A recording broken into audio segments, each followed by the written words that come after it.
오늘 본문 말씀 창세기 4장 8절에서 12절 말씀입니다. 가인이 아우 아벨에게 말하였다. 우리 들로 나가자. 그들이 들에 있을 때에 가인이 그의 아우 아벨을 쳐 죽였다. 주님께서 가인에게 물으셨다. 너희 아우 아벨이 어디 있느냐? 그가 대답하였다.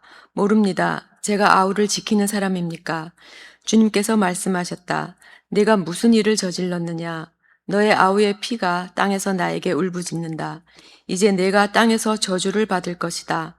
땅이 그 입을 벌려서 너의 아우의 피를 너의 손에서 받아 마셨다. 내가 밭을 갈아도 땅이 이제는 너에게 효력을 더 나타내지 않을 것이다. 너는 이 땅 위에서 쉬지도 못하고 떠돌아다니게 될 것이다. 이사야 6장 1절에서 7절 말씀입니다. 우시야 왕이 죽던 해에 나는 높이 들린 보좌에 앉아 계시는 주님을 배웠는데 그의 옷자락이 성전에 가득 차 있었다. 그분 위로는 스랍들이 서 있었는데 스랍들은 저마다 날개를 6 가지고 있었다.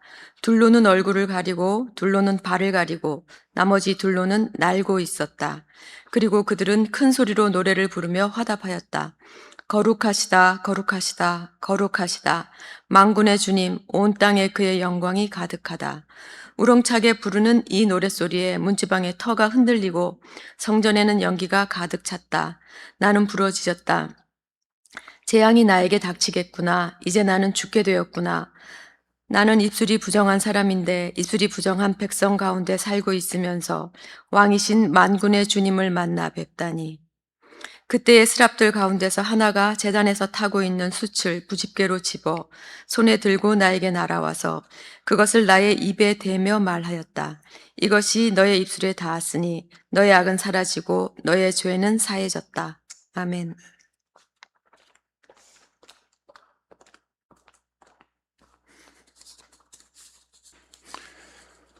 자, 오늘 잘못, 죄 용서 7번째입니다.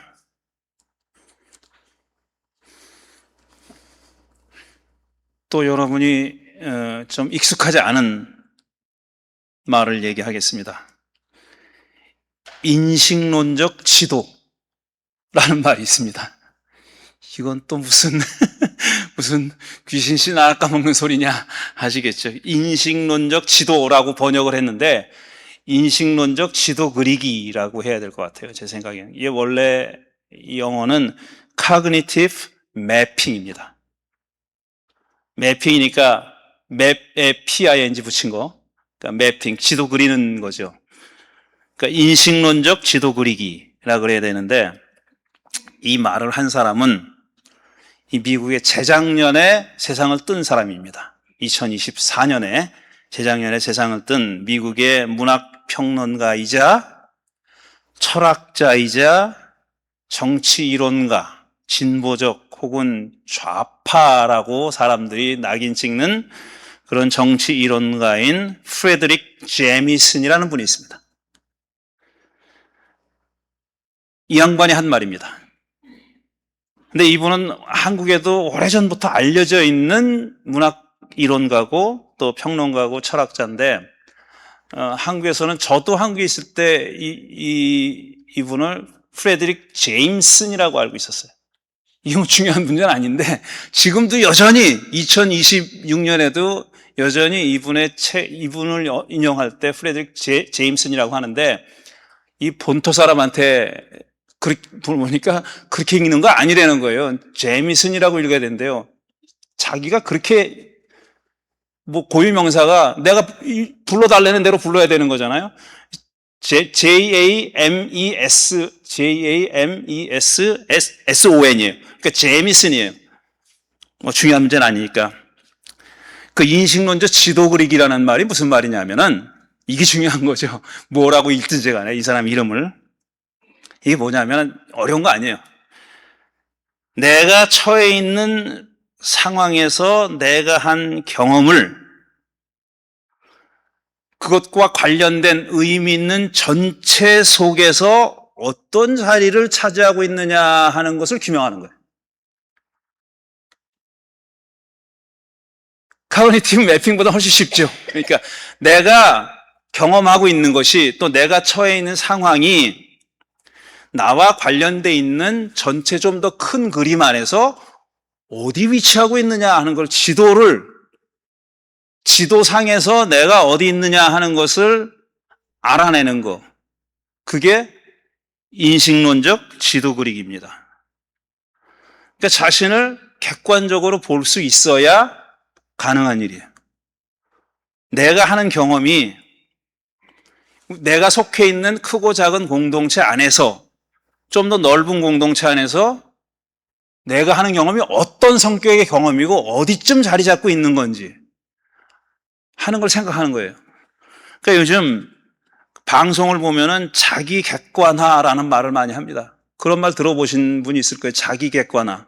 근데 자기 객관화는 뭐냐면 나보다 내 바깥에서, 그러니까 유체 이탈해가지고, 쉽게 유체 이탈해가지고 남을 바라보듯이 나를 바라본다는 얘기예요. 그게 자기 객관화잖아요. 자기를 객관적으로 본다 이런 뜻입니다. 근데 그거는 불가능한 얘기예요.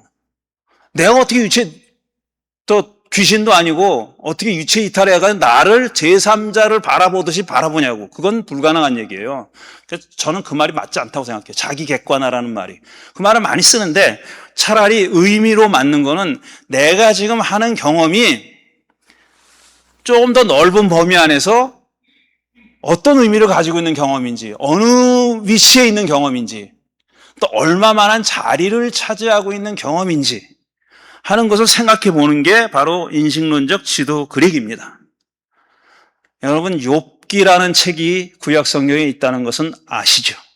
욥기는 42장까지 있는 꽤 긴 책입니다. 시편 바로 앞에 나와 있는 게 욥기인데 유명한 책이에요. 내용을 좀 요약해서 설명하면 욥이라는 사람이 있었어요. 근데 이 이야기는 한마디로 얘기하면 이야기입니다. 욥이 실존 인물도 아니고 실제로 일어났던 일을 얘기하는 게 아니에요. 이거는 만들어낸 이야기입니다. 뭔가 전하고 싶은 메시지가 있어서 만들어낸 이야기입니다. 그러니까 뭐 천상에서 무슨 일이 벌어졌는지 하나님과 사탄이 내기를 했느니 뭐 이런 얘기를 어떻게 알아 사람이 그거를. 근데 다 아는 것처럼 본 것처럼 서술하고 있단 말이에요. 그러니까 만들어낸 얘기예요. 이걸 또 아주 보수적인 사람들은 성경에 나와 있는 얘기 무조건 다 역사적인 사실이라고 막 박박 우기면서 욥도 실존 인물이고 실제로 이런 일이 있었다 그러는 거예요. 아니 있었으면은 천상에서 지금 하나님과 사탄 사이에서 벌어진 일을 지들이 어떻게 하냐고 그거를 만들어낸 얘기입니다. 하고 싶은 얘기가 있어서 만들어낸 얘기인데 하고 싶은 메시지가 있어서 사람들은 욥기를 뭐라고 생각했냐면 욥이라는 사람이 정말 이유 없이 고통을 받습니다. 극악의 고통을 받아요. 정말 엄청난 고통을 받아요. 근데 그래서 이 소위 친구라고 하는 세 사람이 와요. 이 사람한테 위로를 해준다고 왔어요. 위로를 해주려고. 야 고생 많다. 너 힘들겠지. 뭐 위로를 해주려고 왔는데 가만히 욥이 얘기하는 걸 들어보니까 이 세 친구가 속된 말로 하면 꼭지가 돈 거예요. 빡쳤어. 아니 이놈이 내가 위로해주러 왔는데 이건 무슨 나쁜 놈이네. 이렇게 신성모독을 하는 나쁜 놈이 있나. 왜 나쁜 놈이라고 생각했냐. 욥은 나는 이런 고통을 당할 만한 잘못한 짓을 안 했다는 겁니다. 내가 완전히 깨끗하다는 건 아닌데 무죄하고 정말 이 백옥같이 그렇게 하얀 사람은 아니지만 이 정도의 고통을 당할 만한 잘못한 일은 없다. 잘못한 일을 안 했다는 거예요. 친구들의 주장은 뭐냐? 야, 하나님이 너를 그렇게 불공평하게 벌할 분이냐? 아니야, 그런 분이 아니야. 하나님은 아주 정의로운 분이고 인과응보에 철저한 분이고 잘 생각해봐. 그러니까 너는 네가 모르는 잘못이 있다거나 네가 숨기고 있는 잘못이 있을 거야. 그걸 회개해. 그래야 하나님이 널 용서해 줄 거야. 이렇게 주장한 거예요. 그럼 대부분의 사람들은 다 어떻게 합니까? 맞아, 그럴 수도 있지. 나도 내가 알고 지은 죄 모르고 지은 죄 우리 어렸을 때 어른들이 많이 기도했다 그랬잖아요. 모르고 지은 죄가 있을 수도 있으니까 무조건 회개부터 하자. 이렇게 회개하는 거죠. 제가 알고 지은 죄 모르고 지은 죄 다 용서해 달라고. 그게 대부분의 사람들이 하는 짓입니다. 근데 이 욥이라는 사람은 그렇게 할 수 없다는 거예요. 니들이 틀렸어. 난 이런 고통을 당할 만한 죄를 지은 적이 없어. 끝까지 우깁니다. 그리고 뭐라고 얘기하냐면 하나님 보고 기도를 해요. 하나님 내려와서 여기서 나타나가지고 잘 닮아서 가려달라고. 누가 옳은지 누가 틀렸는지 가려달라고 그렇게 얘기를 해요. 그게 욥기입니다. 그리고 38장에 가면 하나님이 이 폭풍 가운데 나타나요. 나타나가지고 긴 2차례에 걸친 긴 연설을 합니다. 이게 욥기를 마무리 짓는 내용이에요. 근데 그럼 욥은 어떤 사람이냐? 욥이 1장을 보면은 맨 처음에 1장 1절 2절을 보면은 욥을 이 사람이 어떤 사람이다라고 설명하는 문구가 나옵니다. 뭐라고 설명을 하냐면은 욥은 완전한 사람이다 그래요. 그리고 욥은 진짜 올곧은 사람이다. 그리고 하나님을 경외하고 악에서부터 멀리 떨어져 있는 사람이다. 이렇게 얘기를 해요. 4가지 수식어를 사용합니다. 완전하고 올곧고 하나님을 경외하고 악에서 멀리 떨어져 있는 사람이다. 한마디로 얘기하면 이 사람보다 더 선하고 정의로운 사람은 없다는 얘기예요. 이런 4가지 수식어는 아브라함한테도 적용 안 됐고 모세한테도 적용 안 됐고 다윗은 말할 것도 없고 우리가 아는 저 유명한 구약 성경의 위대한 그런 사람들 그 누구에게도 이 정도의 수식어로 이를 설명한 사람은 없어요. 욥은 그러니까 이 욥기를 쓴 사람은 욥은 이런 일을 당할 만한 잘못을 한 게 없다라고 얘기하는 거예요. 그런데 무슨 일이 벌어졌느냐? 천상에서 사람들이 살 수 없는 하나님의 세계에서 사탄이라고 있는 사람이 있었습니다. 사탄이 나쁜 사탄이 아닙니다. 사탄이 말하자면 경찰이나 검찰 같은 사람입니다. 사탄이 하는 일은 세상을 돌아보면서 세상에 무슨 일이 일어났는지 살펴보고 하나님에 와서 리포트하는 사람이에요. 리포트하는 그런 신적인 존재예요. 이런 일이 벌어졌습니다. 저런 일이 벌어지고 있습니다. 이걸 보고하는 존재가 사탄입니다. 아직 나쁜 놈이 되기 전. 그러니까 쉽게 얘기하면은 악의 화신 되기 전이에요. 근데 그렇게 회의가 열렸는데 하나님이 사탄 보러 야, 너 세상 돌아보고 왔지? 무슨 일이 벌어지디? 내 종인 욥이라는 친구 너 봤어? 걔 정말 엄청나지 않냐? 기가 막힌 애 아니냐? 그렇게 얘기합니다. 그랬더니 사탄이 뭐라 그랬어요? 아이고, 하나님은 온갖 축복을 다 내려주니까 걔가 그러죠. 안 줘봐요. 걔가 미쳤다고 그렇게 하나님 잘 믿어요? 이렇게 얘기합니다.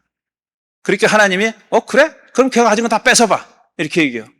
재산 다 뺏고 자식도 다 죽여. 이야기니까 가능한 겁니다. 이야기니까. 진짜라고 그렇게 생각하면 안 되고. 그랬어요. 그러고 나서 그래 다 했더니 어떻지? 그랬더니 그래도 욥은 여전히 하나님을 저주하지 않는 거예요.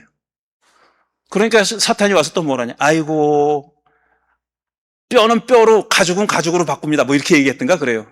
그러니까 걔를 몸을 쳐보십시오. 건강을 망가뜨려 보십시오. 고통을 줘보십시오. 그러면 하나님을 저주할 겁니다. 그래요. 그래서 이 사람이 고통을 받게 된 거예요. 그게 1장에 나와 있는 얘기예요. 그래서 이제 욥은 그 다음에 벌어지는 얘기에는 뭐라고 얘기하냐면 나는 그럴 만한 잘못한 일이 없다라고 얘기한 거예요. 그래서 결국은 급기야는 세 친구들하고의 논쟁이 접점을 찾지 못하니까 서로 자기 주장만 하니까 욥은 하나님께 직접 호소합니다. 하나님이 판단해달라고. 얘들하고는 말이 안 통하니까 하나님이 직접 말씀해달라고. 누가 옳고 누가 그러냐. 그래서 38장에 나타난 거예요. 나타나서 뭐라고 얘기하냐면 제가 38장의 첫 부분을 읽어드리겠습니다. 이게 아주 구약 성경 안에서도 그 어떤 시편보다 더 유려한 정말 유려한 노래입니다. 이렇게 돼 있어요. 내가 누구이기에 무지하고 헛된 말로 내 지혜를 의심하느냐? 이제 허리를 동이고 대장부답게 일어서서 내가 묻는 말에 대답해 보거라. 내가 땅에 기초를 놓을 때, 그러니까 내가 세상을 만들 때, 창조할 때 얘기하는 거야. 욥은 태어나기 훨씬 전이죠, 당연히. 내가 땅에 기초를 내올 때 내가 거기에 있기라도 했느냐? 내가 그처럼 많이 알면은 이제부터 내가 던지는 질문에 대답해봐라. 누가 이 땅을 설계했는지 너는 아느냐? 누가 그 위에 측량줄을 띄웠는지 너는 아느냐? 다 설계하고 재서 세상을 만들었다는 거예요. 측량하고 잴 때 너 거기 있었어? 이렇게 물어보는 겁니다. 누가 이 땅을 설계하였는지 너는 아느냐? 누가 그 위에 측량줄을 띄웠는지 너는 아느냐? 무엇이 땅을 버티는 기둥을 잡고 있느냐? 땅이 지금 기둥 위에 서 있는 거예요. 그래서 안전하게 서 있다는 거예요. 누가 그 기둥을 잡고 있어? 그게 흔들리거나 무너지지 않게 잡고 있는지 너 알아? 누가 땅에 주춧돌을 놓았는지 너 아느냐? 그날 새벽에 별들이 함께 노래하였고 천사들은 모두 기쁨으로 소리를 질렀다. 그러니까 하나님이 당신이 세상을 만드실 때 이렇게 줄자로 재서 세상을 만드실 때 설계도대로 세상을 만드실 때 그때 별들이 노래했고 천사들이 노래했다는 거예요. 기쁨으로 소리 질렀다는 거예요. 근데 너 거기 없었잖아. 이렇게 얘기하는 거예요. 바닷물이 땅속 모태에서 터져 나올 때 누가 문을 닫아 바다를 가두었느냐. 그러니까 넘쳐 흐르지 않게 딱 그만큼 이렇게 바다가 있게 만들었는데 그거 너 알아? 네가 있었어? 그렇게 얘기하면 더 긴데 오늘 빨리 끝내야 돼가지고 여기까지만 읽겠습니다. 맨 마지막에 뭐라 그러냐면 이렇게 쭉 욥이 절대로 알 수 없는 내용을 쫙 읊어요. 주로 천지 창조가 됐을 때 벌어졌던 일, 당신이 하나님이 천지를 창조했을 때 어떻게 창조했는지를 쭉 설명을 해요. 노래를 해요. 그리고 맨 마지막에 뭐라 그러냐면 빛과 어둠이 있는 그곳에 이르는 길을 네가 알아? 알고 말고 이렇게 얘기합니다. 21절에 너는 알 거다. 내가 이 세상을 만들 때부터 지금까지 내가 살아왔고 내가 세상 만드는 것을 내가 보았다면 네가 오죽이나 잘 알겠느냐 그래. 비꼬는 겁니다. 조롱하는 거예요. 아이고 니까 놈이 알긴 뭘 알아? 이렇게 얘기하는 거예요. 저는 이걸 처음 읽을 때 치사해도 이렇게 보통 치사한 이 주장이 어디 있어요? 네가 거기 없었잖아. 네가 알면 얼마나 안다고 이렇게 얘기하는 거예요. 그러니까 욥이 도저히 알 수 없는 태초에 하나님이 천지를 창조할 때 벌어졌던 일을 쫙 길게 늘어놓음으로써 야코를 팍 죽인 겁니다. 네가 너무 알면 뭘 한다고 그렇게 얘기한 거예요. 이게 저는 인식론적 지도 그리기다 이거예요. 욥은 지금 사람은 다 마찬가지입니다. 욥도 예외가 아니라는 거예요. 사람은 자기가 앓는 곡불이 남의 연병보다 더 아픈 거예요. 자기가 지금 엄청 고통을 겪고 있어요. 근데 그게 다야, 자기한테는. 이게 정말 중요한 문제고, 정말 목숨을 걸어도 되는 중요한 문제고, 이 일에 대한 대답을 얻는 게, 왜 이런 일이 벌어지는지 이 일에 대한 대답을 갖는 게 그 무슨 일보다 중요한 거예요. 근데 하나님은 나타나서 뭐라 그러냐면 네가 지금 겪고 있는 일이 지도상에 어디쯤 있는 일이고 얼마만한 자리를 차지하고 있는 일인지를 생각해 본 적 있어? 라고 얘기하는 겁니다. 다시 말씀드리지만 치사한 방법이에요. 우리 사람이 알 수 없는 걸 가지고 근데 한 번쯤 생각해 볼 수 있는 거죠. 사람들은 많은 학자들을 포함해 가지고 욥기는 이유 없이 고난당하는 사람이 과연 그 고난이 뭐 때문에 그런 일이 벌어지고 있는지에 대한 인간이 갖고 있는 실존적인 질문에 대한 답을 찾는 그런 책이다 이렇게 얘기하는데 그 말 틀린 말 아닙니다. 틀린 말 아니고 또 다른 사람 뭐라고 얘기하냐면 과연 사람은 아무 보상 없이 하나님을 경외할 수 있느냐를 묻는 질문이다. 그렇게 질문하는 책이다. 이렇게 얘기해요. 뭐라 그러냐면 왜 그렇게 얘기하냐면 사탄이 하나님께 뭐라 그러냐면 걔가 괜히 욥이 괜히 아무 득도 없는데 당신을 경외하겠습니까? 라고 물어봐요. 당신이 줬으니까 걔가 잘 믿는 겁니다. 축복을 해줬으니까 잘 믿는 겁니다. 그렇게 얘기하고 두 번째는 걔가 당신을 건강히 지켜주고 있으니까 당신은 잘 믿는 거지. 건강을 해쳐보세요. 그럼 이유 없이 당신을 그렇게 경외할 리가 없습니다. 분명히 저주합니다. 그래서 과연 사람은 아무 득도 없이 하나님을 경외할 수 있느냐를 묻는 그런 책이라고 얘기를 해요. 크게 두 가지로 얘기합니다. 저는 거기에 하나를 덧붙이고 있는 거예요. 이거는 카그니티브 매핑에 관한 얘기다. 이 사람이 겪고 있는 정말 중요하죠. 욥이 겪는 고통이 얼마나 본인한테는 그 무엇보다도 중요한 문제고 심각한 문제고 그런 문제지만 지금 이 책 전체적으로는 좀 듣기 싫지만 너 고난 겪는 거 알거든? 근데 네 그 경험이 큰 그림 안에서는 어느 정도에 있어. 그러니까 그게 시시하다는 얘기 아니에요. 이 하나님은 욥이 겪는 고통을 시시하다고 한 번도 얘기 안 합니다. 뭐라고 얘기하냐면 단 그게 어디 자리 잡고 있는 건지는 좀 생각해 보라고, 사이즈가 얼마나 한 건지는 한번 생각해 보라고 얘기하는 거예요. 그런 딱 부러지게 답하지는 않습니다. 이게 바로 욥기예요. 네가 뭘 알아? 라는 식으로 치사한 질문을 함으로써 그렇게 되는 거예요. 근데 지금 하나님과 욥이니까 너무 기울어졌잖아요, 운동장이. 근데 사실 이런 일은 인간들 세상에서도 얼마든지 일어나는 일이에요. 나는 말씀드렸듯이 내 곧불이 남의 연병보다 더하다라는 기가 막힌 속담이 있는 겁니다. 이거는 그러니까 내 곧불이 아무것도 아니라는 건 아니에요. 내가 느끼는 거는 남이 연병 앓는 것보다 이게 힘든 겁니다. 그건 사실이잖아요. 사실이잖아요. 그게 그렇게 남이 연병과 비교한다고 해서 내 곧불이 안 아파지는 건 아니에요. 똑같이 고통스럽습니다. 똑같이 괴롭고. 그런데 이런 질문이 이런 속담이 왜 생겼냐 하면은 사실은 남은 더 고통받는 사람들도 있다라는 얘기를 하고 있잖아요. 그런 뜻에서 이런 속담이 나온 건데, 쉬운 일은 아니지만 내가 어떤 어려움을 겪을 때 내가 지금 경험하는 것이 어디쯤 매핑할 수 있을까? 어디쯤 자리 잡고 있을까라는 것을 좀 생각해 볼 필요가 있다라는 얘기입니다. 그게 악의 문제를 인식하는 것과 매우 밀접하게 연결되어 있다는 말씀을 제가 드리고 있는 겁니다. 지난 주일에 이어서 창세기 4장을 읽었어요. 가인과 아벨 이야기. 가인은 농사꾼이고 아벨은 목동입니다. 그래서 하나님께 제물을 바칠 때가 돼가지고 가인은 곡식으로 제물을 바쳤고 아벨은 짐승의 기름기로 제물을 바쳤다 그랬어요. 자기가 한 일 가지고 제물을 바친 거예요. 예물을 바친 겁니다. 그랬더니 이상하게도 하나님이 가인의 제물은 안 받고 혹은 반기지 않았고 아벨의 제물만 받았다는 겁니다. 반겼다는 거예요. 그러니까 가인이 질투가 생긴 거예요. 부러움과 질투는 동전의 양면입니다.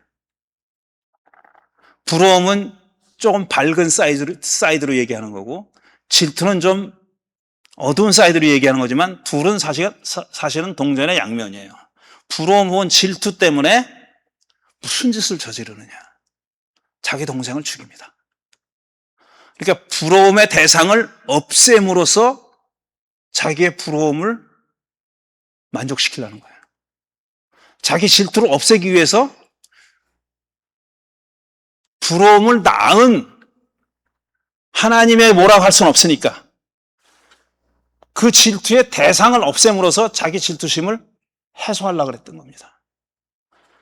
그래서 사실 우리가 악의 근원을 선악과라고 얘기하잖아요. 아담과 하와가 선악과를 따먹은 게 악의 근원이다. 그리고 그게 원죄다. 그렇게 얘기하잖아요. 여러 번 말씀드렸지만 선악과 이야기에는 죄라는 말이 안 나옵니다. 그리고 선악과를 따먹은 결과가 어떻게 됐어요? 첫째로 동산에서 쫓겨났습니다. 에덴에 쫓겨났어요. 추방당했고. 둘째로 남자는 땀을 흘려야 곡식을 얻게 됐어요. 여자는 산고를 겪어야 자식을 낳게 됐어요. 그게 세 가지 선악과를 따먹은 결과입니다. 추방과 땀 흘리는 노동과 출산의 고통. 이 세 가지가 선악과를 따먹은 결과예요. 그러면은 이 이야기를 적었고 오랫동안 전수했던 사람들의 생각이 어땠을까? 자기들이 겪는 일이잖아요. 산고, 여자들은 다 아이를 낳을 때 쑥 낳는 사람 없습니다. 다 진짜 죽음에 가까운 고통을, 그 무엇과도 비교할 수 없는 고통을 겪잖아요. 그리고 남자들은 계속 땀을 흘려야 겨우겨우 입에 풀칠할 정도로 먹고 사는 거예요. 지금도 아니고 옛날이잖아요. 그 사람들이 그런 일을, 우리 조상이 선악과를 따먹어서 그렇게 됐어 라고 정말 진지하게 그렇게 생각했을까? 거기서 다 비롯됐다고 생각했을까? 저는 아니라고 생각합니다. 그거는 우리 인간들이 자기들이 이 이야기를 적었을 때보다 훨씬 오래전부터 오랫동안 해왔던 일이에요. 해왔던 일이고 그냥 어떻게 보면 자연스러운 일이에요. 그래서 그 이야기에 창세기 2장과 3장에 악이나 죄라는 말이 없는 겁니다. 하나님의 명령을 어겼지만 그런 말로 표현 안 했어요. 그러면 죄라는 말이, 히브리 말로 하타라는 말이 제일 처음 나오는 데가 가인이 자기 동생을 죽였을 때 죄라는 말이 나옵니다. 죄가 문 앞에서 웅크리고 있다, 그런 말이 나오잖아요. 거기 죄라는 말이 처음 나와요. 그러니까 죄악이라는 말이 성경에 처음 등장하는 사건은 가인이 아벨을 죽인 사건과 관련돼 있다라는 얘기입니다. 그런데 여러 번 말씀드렸듯이 자꾸 악의 기원에만 관심을 갖다 보니까 악의 현실에 대한 관심이 약해졌어요. 특히 종교에서 그렇습니다. 특히 기독교에서 그래요. 악이 어디서 비롯되어 있는 것만 머리 싸매고 그것만 연구하는 거예요. 고민하고 명상하고 생각하고. 그러다 보니까 지금 벌어지고 있는 악의 현실에 대한 관심이 덜하게 됐어요. 마치 그 답을 얻으면, 기원에 대한 답을 얻으면 악의 문제를 해결할 수 있다는 듯이, 한 방에 해결할 수 있다는 듯이 그 짓거리를 오랫동안 해온 겁니다. 그러다 보니까 지금 현재 벌어지는 악에 대한 관심이 점점 벌어지고 세상에서부터 멀어지는 거예요. 종교가 멀어지고 기독교가 멀어지게 된 겁니다. 이건 아주 잘못된 그런 역사라고 말씀을 드렸고요. 그런데 이 악이라는 것은 항상 인간이 저지르는 거다. 사람이 저지르는 악이 있고 제도가 저지르는 악도 있는데, 제도도 결국 사람이 만드는 거니까 사람이 악을 저지르는 겁니다. 그런데 이 악을 저지르고 또 때로는 선을 행하는 사람이라는 게 너무너무 복잡한 존재다, 그렇게 단순한 존재가 아니다 라는 것을 말씀드리려고 제가 지난주에 히틀러와 폴포트와 스탈린 예를 들었어요. 그 다운폴이라는 영화 제가 또 한 번 봤습니다. 지난번에 말씀을 드리고 나서 다시 집에 가서 한 번 다시 봤는데 전에 놓친 게 많더라고요. 제가 놓친 게 많은데, 실제로 히틀러의 마지막 여비서의 할머니가 나와요. 그 영화에 나와가지고 자기가 겪은 일을 얘기해요. 그리고 맨 마지막에 또 나오는데, 이 양반은 자기가 22살에 히틀러의 비서가 돼가지고 히틀러가 죽을 때까지 옆에 있었고 히틀러의 유언장을 타잘 쳤습니다. 이 사람이. 그런 사람이에요. 근데 이 양반이 본 히틀러는 아버지 같은 사람이라고 그랬어요. 아버지 같은 사람.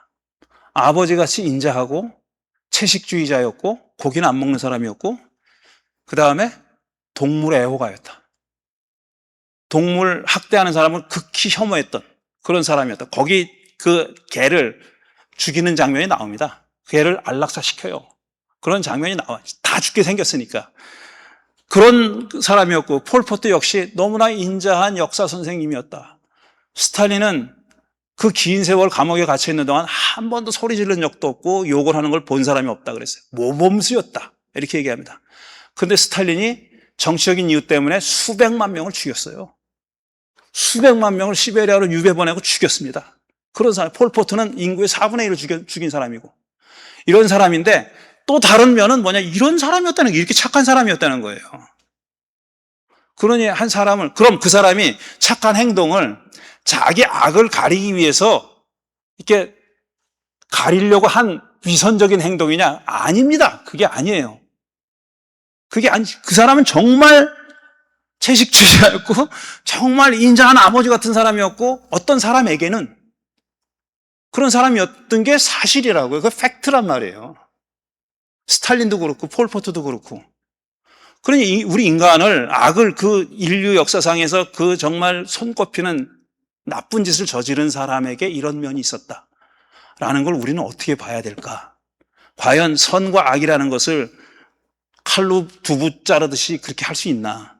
라는 문제. 또 반대편 예도 있습니다. 지금 살아있는 사람 중에 제일 기부 많이 하는 사람이 누구예요?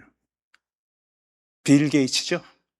빌 게이츠 진짜 기부 많이 하는 사람입니다. 제가 기록을 보니까 빌 게이츠가 2045년까지 자기의 남은 재산의 99%인 1,070억 달러를 기부하겠다고 그랬대요. 그리고 조지 소로스, 투자하는 사람이잖아요. 조지 소로스도 유명한 사람입니다. 재단을 만들어가지고 정말 기아 선상에 있는 아이들 돕고 장애하는 사람들 돕고 장애자들 돕고 이런 일을 많이 하는 사람이에요. 그 액수가 우리는 상상도 못할 엄청난 액수의 기부를 매년 하고 있는 사람이고 자기가 약속을 했죠. 공적인 약속을 했죠. 자기가 몇 년까지는 자기 재산 하나도 안 남기고 다 기부하겠다라고 얘기를 했어요. 그런데 그게 굉장히 좋은 사람이잖아요. 좋은 사람이에요. 좋은 사람이라는 건 부인할 수가 없습니다. 돈 있다고 그럽니까? 사람들이 다? 그러지 않잖아요. 정말 특별한 사람인 거는 사실이잖아요.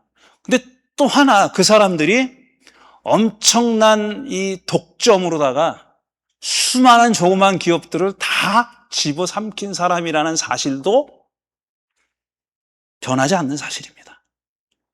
조지 소로스도 투기성 투자자로서 엄청난 사람들의 눈물을 흘린 사람이고 많은 사람들이 스스로 목숨을 버리게 한 사람인 건 또 사실이에요.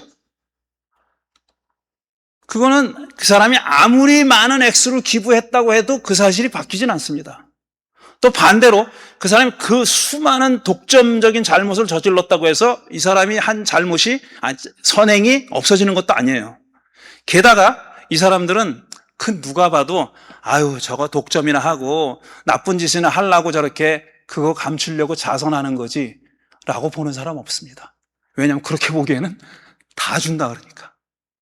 그리고 내가 이 사람들 마음속에 들어가 보진 않았지만 이 사람들도 자기가 하는 일이 그 나쁜 짓을 가리려고 하는 게 아니고 너무 진심이에요. 그 일에.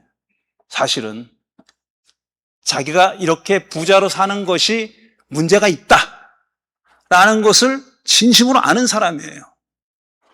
그러니까 이게 어느 한쪽을 거짓이라고 얘기할 수가 없는 그런 상황인 겁니다. 그러니까 악의 문제가 선악을 가르는 문제가 이런 것만 봐도 그렇게 쉬운 일이 아니다라는 말씀을 제가 드리는 거고, 그리고 요즘 악은 눈에 잘 보이지 않습니다. 눈에 잘 보이지 않아요. 어떤 특정한 인물이 그 짓을 저지르고 있다라고 특정할 수 있는 경우도 있지만 이건 누구에게 잘못을 물어야 되지? 이 책임을 누구에게 물어야 되지라고 찾을 수가 없는 경우가 더 많아요. 그게 제도입니다. 우리가 살아가고 있는 제도고 사회 구조라고요. 이런 상황에서 우리 기독교인들이 우리가 뭘 그렇게 큰 일을 할 수 있겠냐마는 마음이라도 바르게 써야 되죠. 우리가 지금 어디 놓여 있는지, 우리가 혹은 내가 어디 놓여 있는지 하는 것만이라도 좀 정확하게 보고 우리가 할 수 있는 일을 찾으려면은 이런 사실을 좀 잘 봐야 되겠다. 잘 인식해야 되겠다. 인식론적 지도 그리기를 잘했으면 좋겠다. 이런 말씀을 드리고 싶은 겁니다. 오늘 여기까지 하겠습니다. 그래도 길었죠? 너무 길었네. 큰일 났네. 큰일 났네. 짧게 묵상하고 계속 이어가겠습니다.